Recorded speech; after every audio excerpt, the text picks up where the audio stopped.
दिल्ली में रविदास मंदिर जिसको ढा दिया गया था बीजेपी की सरकार के द्वारा, कि गुलाम को गुलामी का एहसास नहीं है।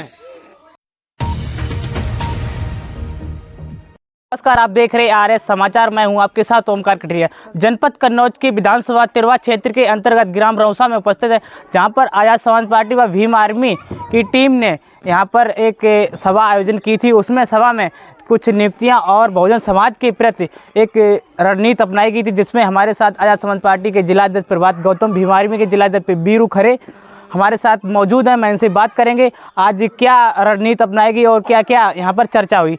बहुत बहुत स्वागत है सर आपका। आपका भी बहुत बहुत धन्यवाद। सर, आज जो यहाँ पर सभा एकत्र हुई है, सभा हुई है, इसमें क्या चर्चा हुई है? आज हम लोगों ने एडवोकेट चंद्रशेखर आज़ाद जी के निर्देशानुसार गांव-गांव में जाकर जी जाति तोड़ो बहुजन समाज जोड़ो के तहत हम लोग नुक्कड़ सभाएं कर रहे हैं और समाज को जोड़ने का काम कर रहे हैं।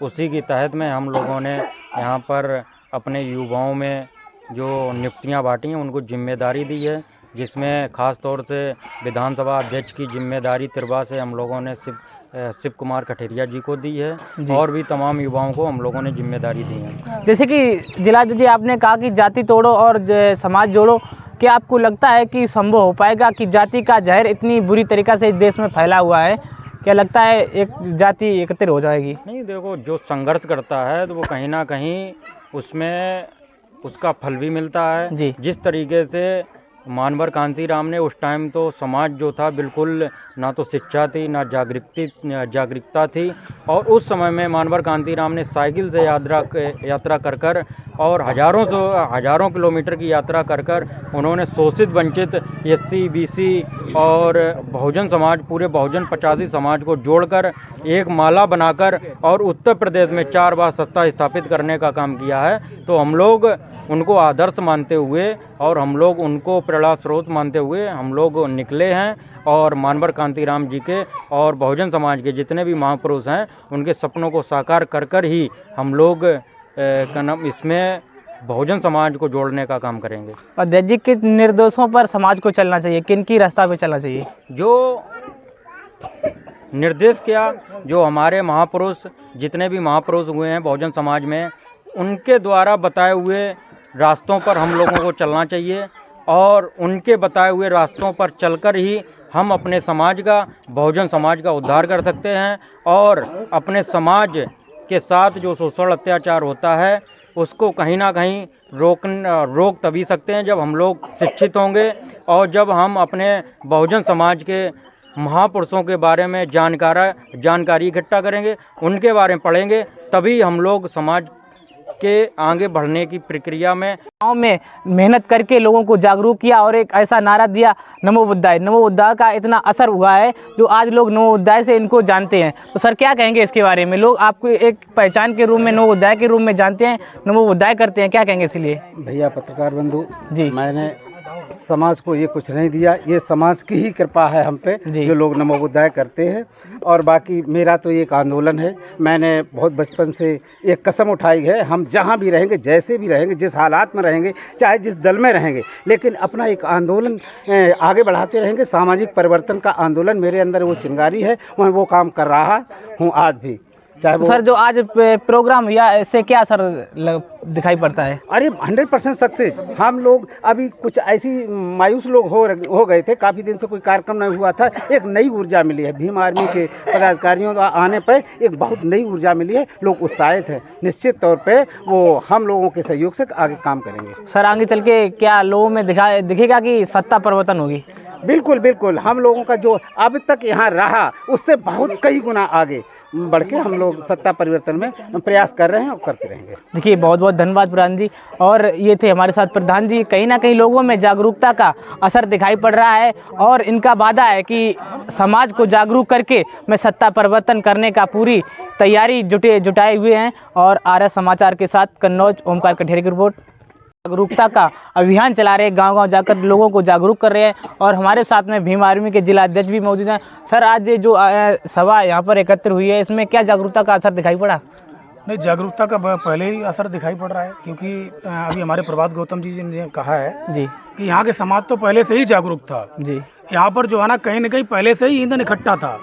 बस क्या है कि उसमें एक तीली लगाने की जरूरत थी जी। वो तीली लगाने का काम भीम आर्मी ने यहाँ पर किया है और उस तीली का असर भी दिख रहा है कि जो यहाँ का जो युवा है वो जो है ना बहुत बढ़ चढ़कर भीम आर्मी का साथ देने के लिए तैयार है और समाज की जो लड़ाई लड़ने के लिए तैयार है।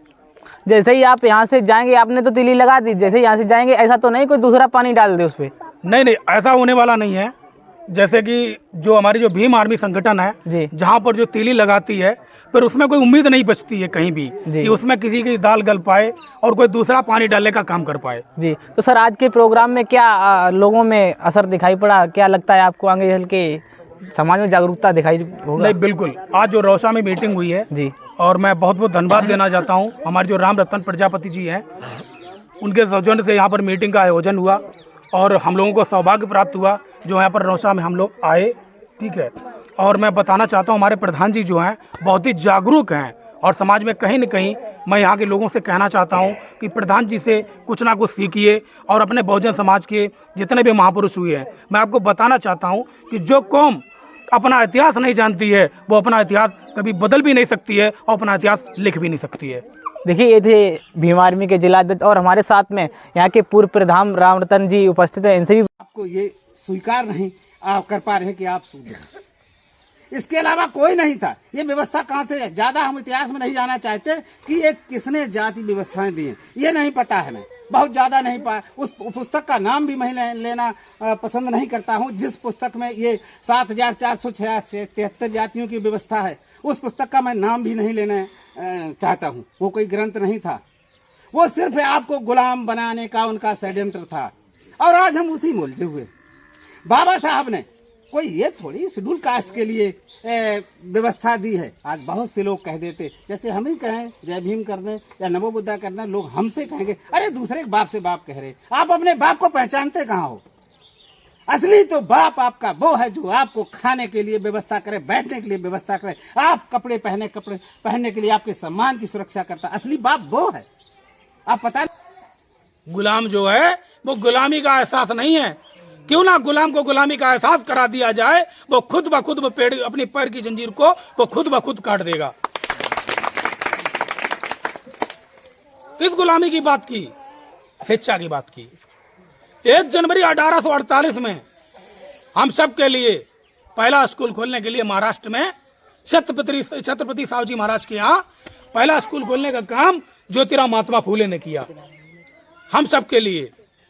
वरना हम सब की क्या हालत थी किसी से नहीं छुपी है। अभी बहुत से ऐसे गांव होंगे और जैसे भरम हो कि हमारी तो स्थिति बहुत अच्छी है, वो मार्केट में जाकर टिक्की पटाके पकौड़ा लगाकर देख ले। ठीक है, दिल्ली में रविदास मंदिर जिसको ढा दिया गया था बीजेपी की सरकार के द्वारा, उसके बाद इतना बड़ा आंदोलन एडवोकेट चंद्रशेखर आजाद जी ने किया। सुप्रीम कोर्ट ने आदेश दिया कि इसको 1 महीने के अंदर जो रविदास मंदिर को बीजेपी की सरकार ने ढा दिया है, इसको पुनः बनाने का काम किया जाए और सरकार ने उसे पुनः बनाने का काम किया। भीम आर्मी जो मनीषा बाल्मीकि जी के साथ उसके साथ शोषण अत्याचार बलात्कार कर उसको रात में जला देने का काम इस बीजेपी की सरकार ने किया था। उसको न्याय दिलाने का काम अगर किसी ने किया तो एडवोकेट चंद्रशेखर आजाद भीम आर्मी ने उसको न्याय दिलाने का काम किया। और ऐसी अनेकों घटनाएं हैं, अगर मैं बताने पर आ जाऊं तो शाम हो जाएगी। भीम आर्मी जितने कम समय में समाज के साथ, बहुजन समाज के साथ जो भी शोषण अत्याचार हुआ है उसकी लड़ाई को अंजाम तक पहुंचाने का काम किसी ने किया है तो भीम आर्मी एडवोकेट चंद्रशेखर आजाद जी ने उसको